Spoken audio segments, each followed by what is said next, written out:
Traders diary में आपका स्वागत है। आपके साथ मैं हूं वरुण दुबे और मेरे साथ आशीष चतुर्वेदी है, जो कि मेरे साथ ट्रेडर्स डायरी खेलने वाले और 20 दमदार ट्रेडिंग आइडियाज़ हम आपको बताएंगे जहां आप दमदार कमाई कर सकते हैं। लेकिन उसके पहले एक बार ग्लोबल संकेत देख लेते हैं। तो ग्लोबल संकेत कुछ हद तक मिले जुले हैं।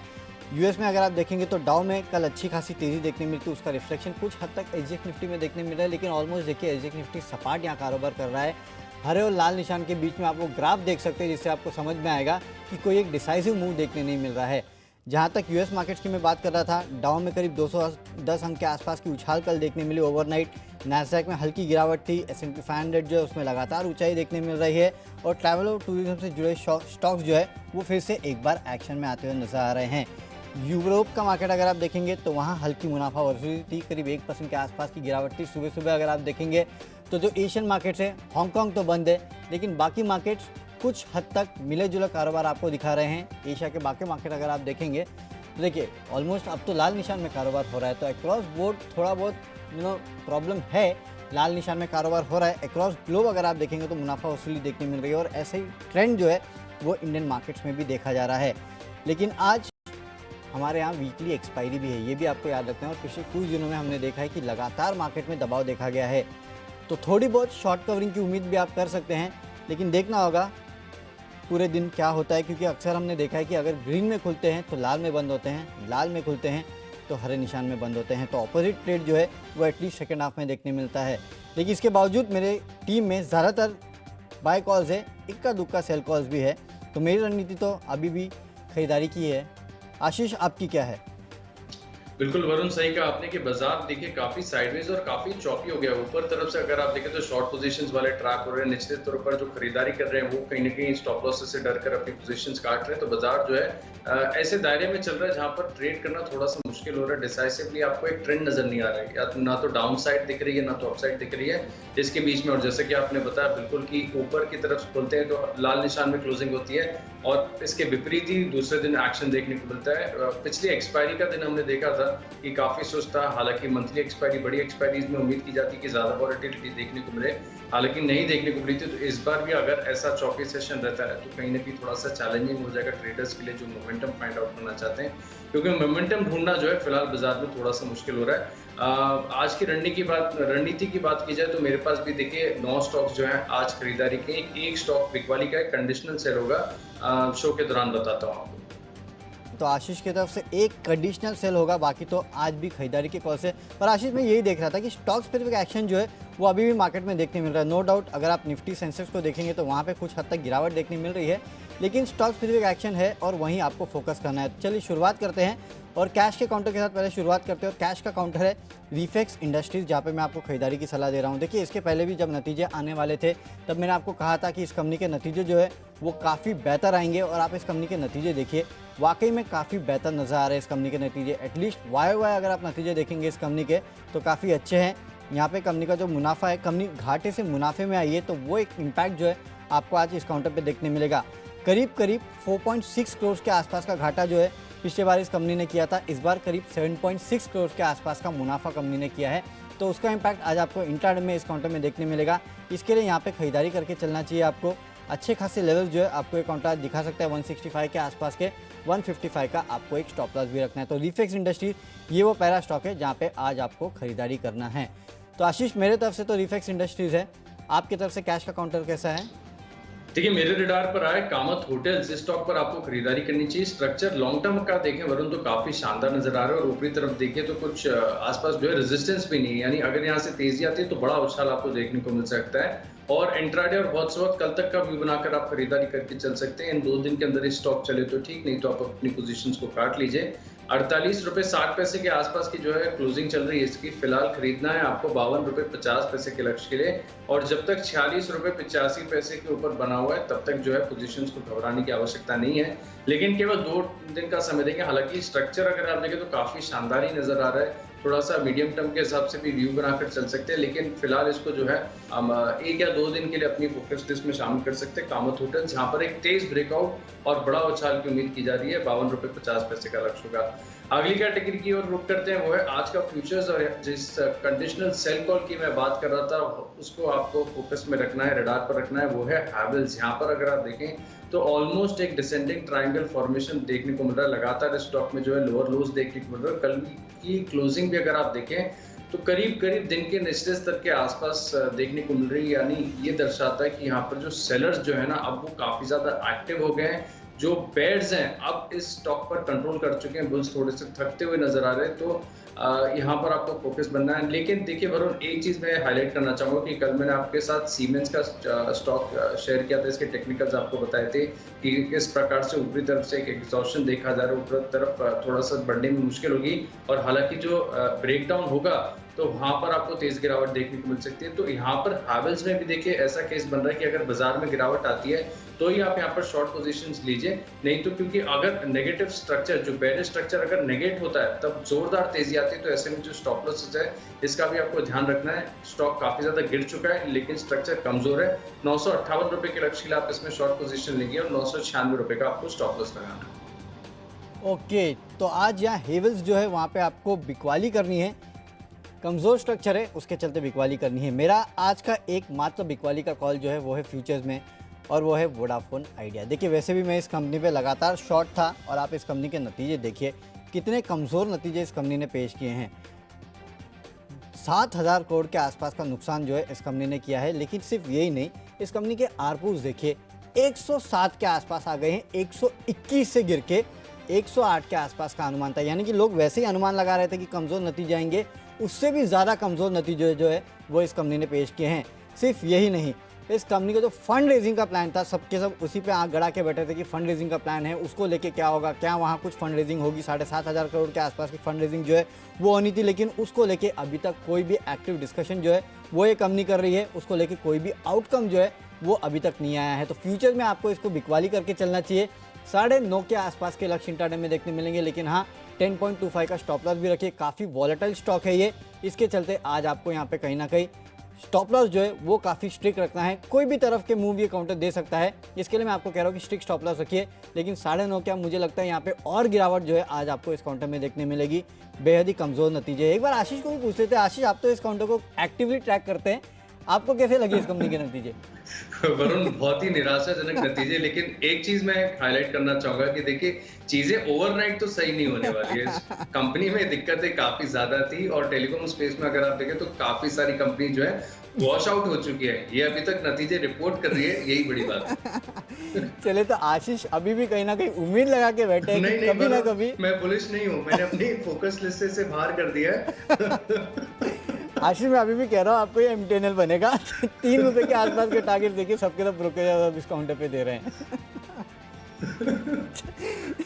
चलिए ठीक है, देखते हैं आगे क्या होता है इस कंपनी का। लेकिन हाँ, नतीजे काफ़ी कमज़ोर है, उम्मीद करते हैं कि आगे ठीक हो, लेकिन आज तो इंट्राडे में आपको शायद गिरावट देखने मिलेगी।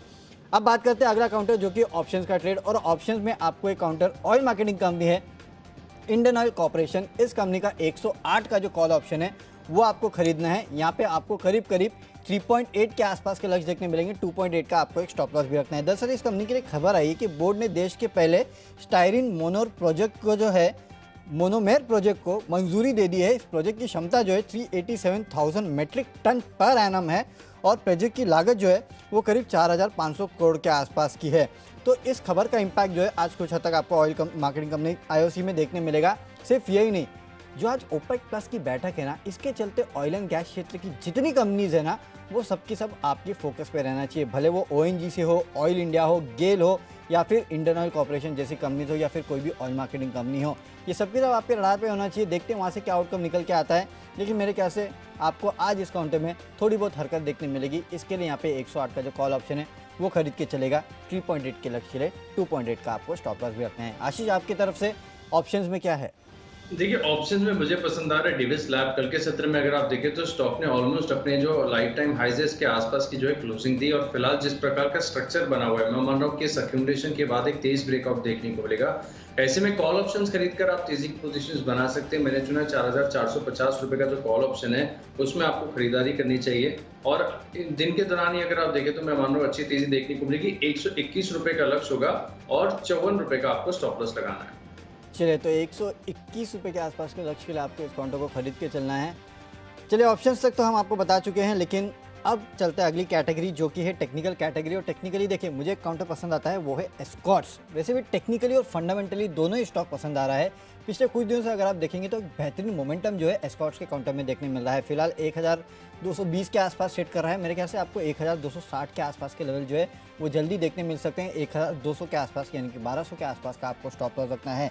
वैसे भी ऑटो नंबर्स अब आना शुरू हो जाएंगे और माना जा रहा है कि इस बार पैसेंजर व्हीकल्स और खासकर जो ट्रैक्टर सेगमेंट की सेल्स है वो काफ़ी बेहतरीन रहेगी। एस्कॉर्ट्स में तो करीब 60-70% के आसपास की बढ़ोतरी का अनुमान लगाया जा रहा है।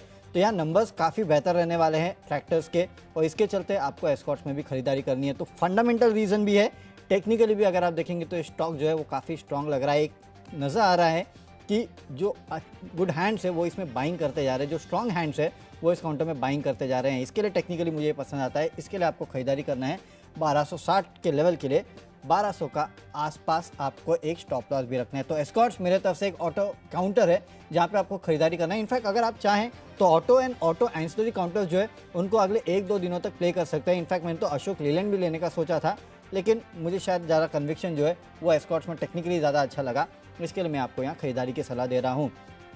अब अगले कैटेगरी पे चलते हैं और वो है फंडामेंटल स्टॉक। तो देखिए वैसे तो आज मैंने जैसे आपको शुरुआत में कहा था कि आज सेकेंड हाफ में हो सकता है कि आपको थोड़ी रिकवरी देखने मिले, क्योंकि इस पूरे हफ्ते अगर आप देखेंगे तो कहीं ना कहीं मार्केट्स में दबाव था और आज वो वीकली एक्सपायरी का दिन है। उसके चलते मुझे लगता है कि आपको निचले स्तर से थोड़ी शॉर्ट कवरिंग जो है वो देखने मिलेगी। हालांकि शुरुआती मूड माहौल शायद उतना अच्छा नहीं है। एजिक निफ्टी आपको ये दर्शा रहा है कि शायद हम फ्लैट खुलेंगे, उसके चलते हो सकता है कि हम सही में फ्लैट खुले और वहाँ से गिर भी जाए फर्स्ट हाफ में, लेकिन सेकंड हाफ में आपको थोड़ी रिकवरी देखने मिलेगी। और रिकवरी को लीड कर सकते हैं बैंकिंग काउंटर्स, और इसमें एक बैंक जो कि काफ़ी हाई बीटा वोलेटाइल भी रहता है वो IDFC फर्स्ट बैंक है। इसके लिए मैंने इस बैंक को चुना, नहीं तो मैं चाहता तो ICICI बैंक या फिर एक्सिस बैंक जैसे काउंटर भी चुन सकता था, लेकिन ये काउंटर जो है वोलेटाइल ज़्यादा रहता है तो रिटर्न्स भी ज़्यादा दे सकता है।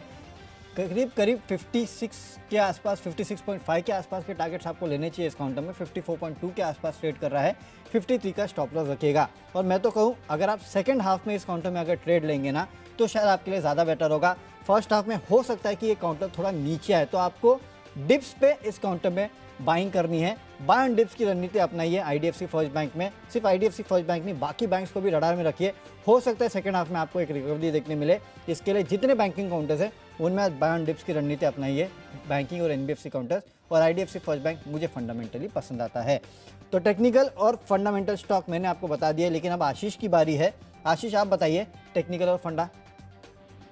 देखिए टेक्निकली वरुण मुझे पसंद आ रहा है इंडिया बुल्स रियल एस्टेट। इस स्टॉक के बारे में थोड़े दिन पहले भी मैंने आपको बताया था। यहाँ पर स्ट्रक्चर अगर आप देखें तो लॉन्ग टर्म का काफी बढ़िया देखने को मिल रहा है, और इनफैक्ट जिस प्रकार का स्ट्रक्चर है डेली और वीकली चार्ट में, मैं मान रहा हूँ कि इंट्राडे बेसिस पर भी यहाँ पर एक बड़ा उछाल देखने को मिल सकता है। वैसे भी स्टॉक की खासियत है कि जब भी चलता है तब बड़े मूव देता है। तो इंडिया बुल्स रियल एस्टेट यहाँ पर टेक्निकली स्ट्रक्चर सपोर्टिव है। 124 रुपए का लक्ष्य होगा और 115 रुपए का अगर आप इंट्राडे पोजीशन लगा ले रहे हैं तो 115 रुपए का आप स्टॉप लॉस भी लगा सकते हैं। तो इंडिया बुल्स रियल एस्टेट में आपको खरीदारी करनी चाहिए।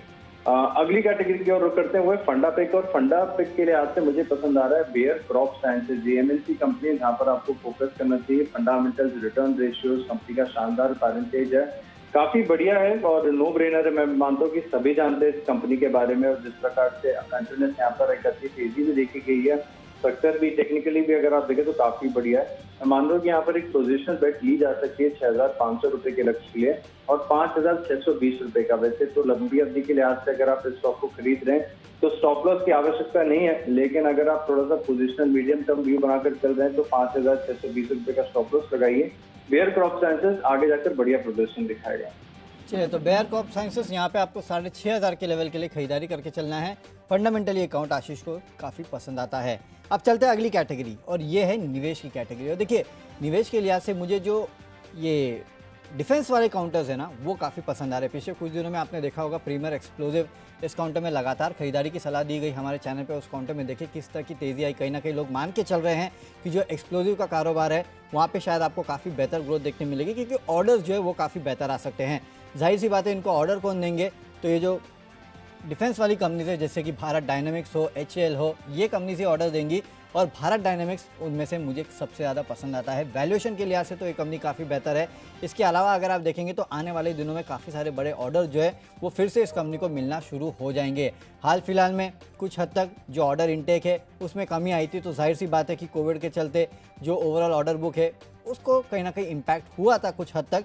लेकिन आप जानते हैं कि सरकार का पूरी तरह से फोकस है कि भारत को, इंडिया को इंपोर्ट डिपेंडेंसी से कम किया जाए और जितना हो सके भारत से जो डिफेंस का इक्विपमेंट्स है उसको एक्सपोर्ट किया जाए और भारत में यूज़ होने वाले जो डिफेंस इक्विपमेंट है उसको भारत में ही बनाया जाए। ये बहुत बड़ा विजन है इंडियन गवर्नमेंट का और उसके चलते भी मुझे लगता है ऐसी कंपनी जो है जैसे कि BDL, HAL ये लॉन्ग टर्म के लिए एक बेहतरीन प्ले हो सकते हैं। भारत डायनेमिक्स इन लेवल पे आप खरीद सकते हैं। 450 के लेवल आपको 3 महीने में देखने इस काउंटर में मिल सकते हैं। इस काउंटर को अपने पोर्टफोलियो में रखिएगा, थोड़ा बहुत गिरता है तो भी डरेगा मत, लंबी अवधि के लिए ये स्टॉक काफ़ी बेहतर है। तो इन्वेस्टमेंट के लिए भारत डायनेमिक्स। आशीष, आपके तरफ से निवेश कहाँ करना है? और देखिए निवेश के लिहाज से मैंने आज स्मॉल कैप कंपनी को चुना है। नितिन स्पिनर्स, जिस स्टॉक पर आपको खरीदारी करनी चाहिए, जिस प्रकार का यहाँ पर देखिए फंडामेंटल्स तो काफी शानदार है। थोड़े दिन पहले न्यूज पर में भी हमने मैनेजमेंट से चर्चा की थी और टेक्सटाइल सेक्टर में अगर आप देखें तो ग्रोथ के प्रोस्पेक्ट बहुत शानदार है। हमेशा से भारत का जो टेक्सटाइल सेक्टर है, लार्जेस्ट एम्प्लॉयर है, काफी मजबूत रहा है। लेकिन आगे जाकर जो रिफॉर्म्स हैं उसका भी एक बड़ा बेनिफिशियरी होगा पूरा सेक्टर और ऐसे में बेहतरीन फंडामेंटल्स और अच्छे परसेंटेज वाली कंपनीज पर फोकस करना चाहिए। नितिन स्पिनर जिस स्टॉक को मैंने चुना है, यहाँ से स्टॉक डबलर साबित हो सकता है। थोड़ा सा पेशेंस देना होगा क्योंकि स्टॉक में ऑलरेडी काफी बढ़िया तेजी आ चुकी है। लेकिन जिस प्रकार का इसका स्ट्रक्चर है, मैं मान रहा हूँ कि वरुण ये 256 रुपए तक जा सकता है। थोड़ा सा समय देना होगा, 12 से 18 महीने का। 12 से 18 महीनों में 256 के लेवल के आसपास जा सकता है, यानी कि यहाँ से 100-110 रुपए के आसपास के अपसाइड जो है वो आपको इस काउंटर में देखने मिल सकते हैं। चलते अगली कैटेगरी जो कि है खबरों के दम पर। और खबरों के दम पर आज टाटा मोटर्स पसंद आ रहा है। देखिए टाटा मोटर्स में वैसे तो कोई बड़ी खबर नहीं है, लेकिन हाँ जेफरीज की तरफ से रिपोर्ट आई है जहाँ पे वो कह रहे हैं कि आने वाले दिन शायद इस कंपनी के लिए काफ़ी बड़ा टर्न अराउंड हो सकता है। साइक्लिकल रिकवरी जो है आपको इस काउंटर में देखने मिल सकती है, इस कंपनी के बिजनेस में देखने मिल सकती है। और JLR का शिफ्ट जो है वॉल्यूम से अब प्रॉफिट और कैश फ्लो की तरफ आ रहा है, जिसका एक बहुत बड़ा फायदा जो है आने वाले दिनों में टाटा मोटर्स को मिल सकता है। इसके लिए वो खरीदारी की सलाह दे रहे हैं और 455 के लक्ष्य सुझा रहे हैं। मेरे ख्याल से इसके चलते आज आपको टाटा मोटर्स में तेजी देखने मिल सकती है। खरीदारी करके चलेगा 353 के लक्ष्य के लिए 333 का आपको स्टॉप लगा सकता है।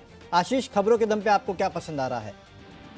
और देखिए खबरों के दम पर मैंने ऑटो एंसिलरी स्पेस की कंपनी विकास फील्ड स्टॉक को चुना है। दरअसल अगर आप देखेंगे तो वैसे भी शो की शुरुआत में भी आप बता रहे थे कि ऑटो एंसिलरी स्टॉक्स में गजब की तेजी देखी जा रही है। पिछले 3 दिन से अगर आप देखें तो काफी बढ़िया वॉल्यूम के साथ स्टॉक में खरीदारी आई है और कुछ बल्क डील्स भी मैं देख रहा था स्टॉक में हुई है नतीजों से पहले और नतीजे आ चुके। नतीजे काफी शानदार देखने को मिल रहे हैं। नतीजे हर पैमाने पर अगर आप देखें तो काफी बढ़िया है। तो मैं मान रहा हूँ एक बड़ी अपसाइड यहाँ पर देखने को मिल सकती है। 201-202 के आसपास की जो है कल की क्लोजिंग है, तो लक्ष्य होगा 220 रुपए का और 194 रुपए का आप स्टॉप लॉस लगाइए। अच्छी तेजी इस स्टॉक में एक्सपेक्टेड है, आप खरीदारी करके चलेंगे विकास फील्ड में।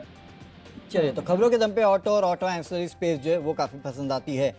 आखिरी कैटेगरी है माई चॉइस की कैटेगरी और तीनों की तीनों खरीदारी के कॉल है। सबसे पहले मेरे तरफ से ग्रोअर एंड विल, यहाँ पे आपको खरीदारी करना है। इस कंपनी के नतीजे आए, नतीजे इस कंपनी के काफ़ी बेहतरीन हैं। आप देखिए कंपनी का मुनाफा जो है साल दर साल 22 करोड़ से बढ़ के करीब 30 करोड़ के आसपास आया है और क्वार्टर क्वार्टर भी 24 करोड़ से बढ़ के ये करीब 30 करोड़ के आसपास आया है। तो quarter quarter year on year numbers अच्छे हैं। इसके चलते आज आपको यहाँ तेजी देखने मिल सकती है। 57 के लक्ष्य के लिए खरीदारी कीजिएगा, 53.3 का आपको स्टॉप लॉस रखना है। अगला है मॉइल यानी कि MOIL, यहाँ पे आपको खरीदारी करना है। यहाँ पे इस कंपनी ने अपने प्रोडक्ट्स के दाम जो है उनको बढ़ाया है। करीब 7 से 10% के आसपास जो दाम है वो 1 जुलाई यानी कि आज से बढ़ाए गए हैं, उसका इम्पैक्ट देखने मिलेगा। 200 के लेवल के यहाँ खरीदारी कीजिएगा। 189 के आसपास का आपको स्टॉप लॉस भी रखना है। और सबसे आखिरी कॉल जो है वो है सेंचुरी प्लाई का, यहाँ पे आपको खरीदारी करना है। 420 के आसपास के लक्ष्य आपको देखने मिलेंगे। 400 रुपये के आसपास आपको एक स्टॉप लॉस भी रखना है इस काउंटर में। फिलहाल ये करीब 405 के आसपास ट्रेड कर रहा है। तो तीनों की तीनों मेरे तरफ से खरीदारी के कॉल्स है। और देखिए मेरे पास भी माई चॉइस में तीनों स्टॉक जो है खरीदारी किए हैं। पहला स्टॉक है जेन टेक्नोलॉजीज। इस स्टॉक पर आपको फोकस करना चाहिए। स्ट्रक्चर काफी शानदार और इससे भी पहले 2 दिन देखें तो मिड कैप IT स्टॉक्स में अच्छी तेजी देखी जा रही है। कंपनी जो डिफेंस सिमुलेशन प्लेटफॉर्म्स बनाती है, 311 के आसपास की क्लोजिंग है। 325 रुपए के लक्ष्य आप इस स्टॉक में खरीदारी करेंगे और 306 रुपए का आपको स्टॉप लॉस लगाना है। अगला स्टॉक की मेरी लिस्ट में RK फोर्जिंग्स, यहाँ पर भी अगर आप देखें तो कल अच्छे वॉल्यूम्स के साथ एक बढ़िया एक्यूमुलेशन देखने को मिला है। और मैं मान रहा हूँ कि ऑटो एंसिलरी स्पेस पर आपको फोकस करना चाहिए। यहाँ पर ट्रेडिंग अपॉर्चुनिटीज काफी ज्यादा नजर आ रही है।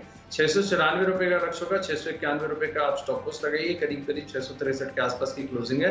अच्छी तेजी स्टॉक में भी देखने को मिल सकती है।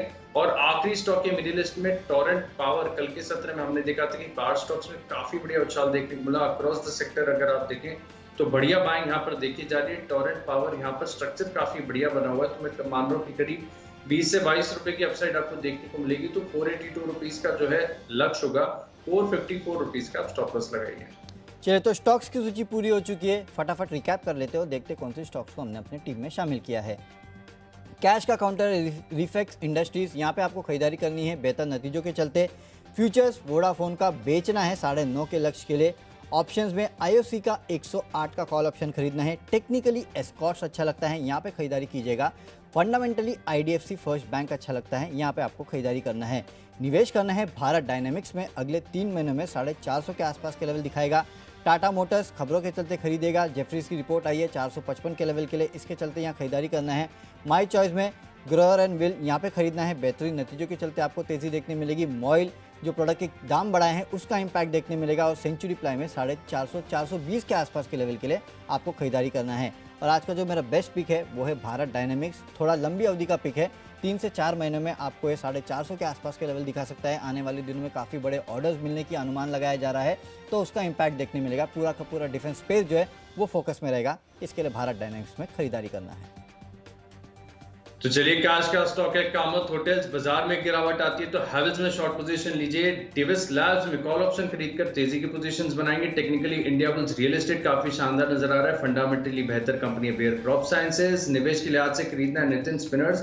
टेक्सटाइल स्पेस की दिग्गज कंपनी 256 रुपए का लक्ष्य होगा। ऑयल फ्यूल के नतीजे काफी बढ़िया, 220 रुपए का लक्ष्य। जेन टेक्नोलॉजीज में खरीदारी करनी है 325 के लक्ष्य के लिए। आरके फोर्जिंग में ब्रेकआउट आएगा, 694 रुपए तक के स्टॉक जाएगा। और पावर स्टॉक्स में तेजी है, हमने चुना है टोरेंट पावर, 482 रुपए का लक्ष्य होगा। इन 10 स्टॉक्स में मेरा कन्विक्शन सबसे ज्यादा है नितिन स्पिनर्स में। टेक्निकली और फंडामेंटली दोनों लिहाज से अगर आप देखें तो कंपनी काफी बढ़िया है। 256 रुपए के लक्ष्य के लिए आप इस स्टॉक में निवेश करेंगे।